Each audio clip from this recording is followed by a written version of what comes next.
Psalm 94. Uh, let's start with verse 16 today. Who will rise up for me against the wicked? Who will take a stand for me against the evildoers? These are good questions. When you are being assaulted by enemies, strong enemies, these are good questions. Do you ever? I don't want to project myself on, your own issues and feelings and thoughts, but I look around the world and at the world that I can see, okay? Which honestly, I don't mean to brag, but I think I physically see more of the world than a whole lot of people do. But, our most often consulted view for a whole lot of us is social media.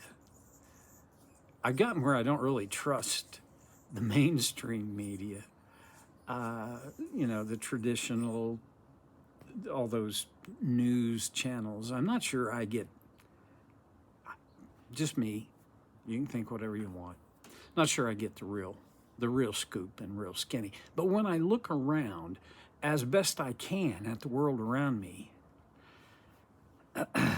it seems more wicked than ever by whatever standard you want to measure that by. There's more crime, there's more upheaval, or is there? This is I think I've probably talked about this before. Nearly every one of my friends has heard me talk about this. In a way, what I'm experiencing, could be an issue of mathematics. All right, let's think through the logic or illogic. First of all, when I was a boy, I don't even know what the population of the earth was, but it was not 8.5 billion. It was substantially less than that. And I think in that time, my wonderment is, I wonder if the percentage of population who were criminals, especially prosecuted, was not quite similar to what the percentage would be today. I don't think it's going to be 10% higher, though it could be. I do think the criminals are still the minority percentage of the population of the earth. But with the population of the earth as it is at 8.5 billion people,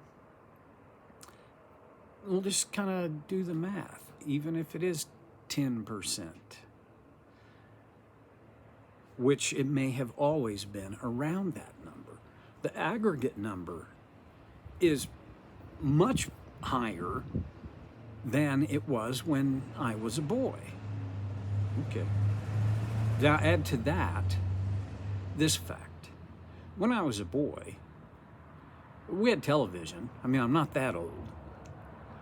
And newspapers and radio. That was our three sources of news and information.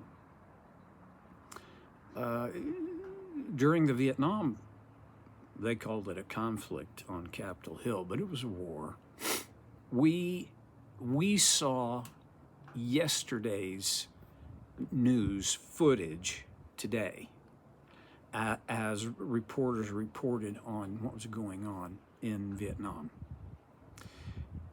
That was much closer to its actual occurrence than it had been in my dad's boyhood, when it was mainly between several days and weeks before a report could be filed from overseas. Okay.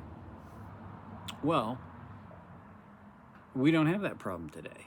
In some ways, I would almost say today our problem is the opposite. We see things as they happen. And, oh, by the way, we see them over and over and over and over and over and over and over and over, right? We got 24-hour news cycle. And they are not reporting new news for all 24 hours. They're repeating hour one 23 times. In my opinion, this shapes what I think about the condition of the world. It is wicked. And it's probably more wicked than I ever dreamed it would be. But I wonder if it is as wicked. As sometimes my data input makes it seem, I'm generally quite sociologically pessimistic, because while I don't believe that Calvin's idea and some reformers along with and even before him, that everyone is evil beyond measure and they're born that way. I do realize we are all born with this proclivity and a propensity for sin and evil and wickedness. Who will rise up for me against the wicked? When I watch about once a year I watch the news, and that's my question. Who will stand up against that? Who will take a stand for me against evildoers? Now, that's not what the psalmist was talking about. The psalmist was talking about a real and present danger to them personally. Wicked men, and perhaps women, but certainly men, who wished his destruction and plotted for it. These are people, along with evildoers, who wanted to rub him out. They wanted to eliminate him. And his question is, I can't do this on my own. Who would do this for me? Then he answers the question. He's not looking for some kind of a hero from among the people. Verse 17, unless the Lord had given me help, I would soon have dwelt. I would soon have dwelt in the silence of death. Well, he answers his own questions. Only the Lord can stand up against the wicked and can stand for us against the evildoers. And if he hadn't or didn't, we'd be dead. Oh my gosh, I got so many bunny trails running in my head right now, so I'm just going to go after one. We live in a culture that I think broadly we believe we can fix pretty much anything, right? I mean, look at technology. We got technology that can now think for us, and in some cases think better than us. We've conquered hundreds, maybe even thousands of diseases, many of which 3, 4, 5 generations ago were death sentences. We can do it. We have this, I believe, most of us in our world today, we have a mentality that we can pretty much do this. Well, the psalmist says, hey, you know what? Unless the Lord has stepped in, you'd be gone. I'd be gone. That's a reality that's not fun to be confronted with. I don't like the idea. I want to take care of me. I want God to help anybody who needs it. I just don't ever want to need his help. Well, there's only about 100 things wrong with that.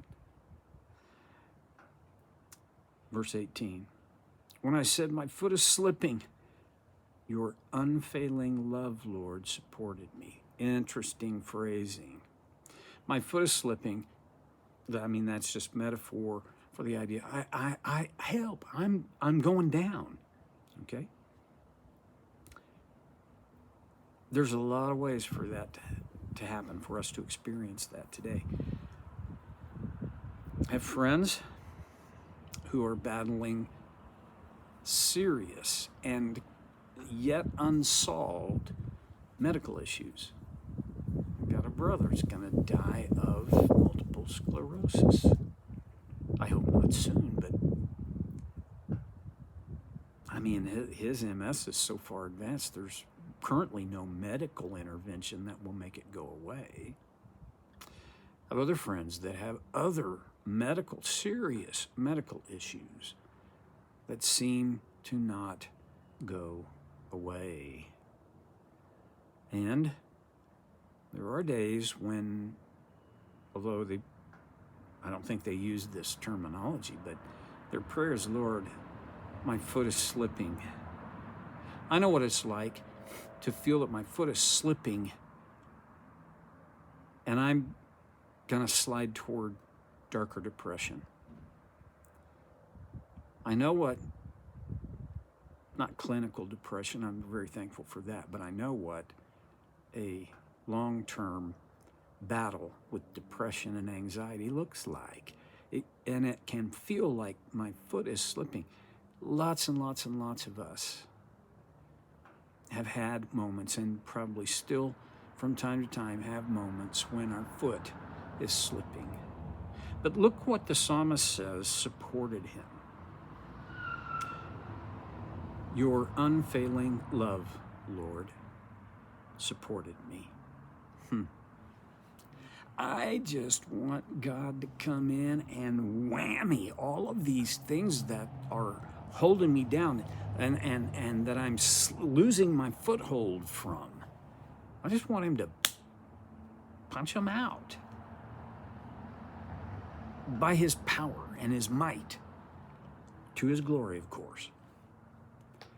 And the psalmist says it wasn't that. It was God's unfailing love that supported him and sustained him. These two words, unfailing love, they have taken a place in my soul.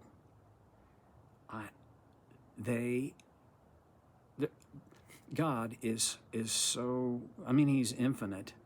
And because of his infinity, in my finitude, I'll never be able to figure him all out. But as I discover more and more of his nature through study and meditation and the world around me, these two words, three words, your unfailing love, have come to mean more than ever to me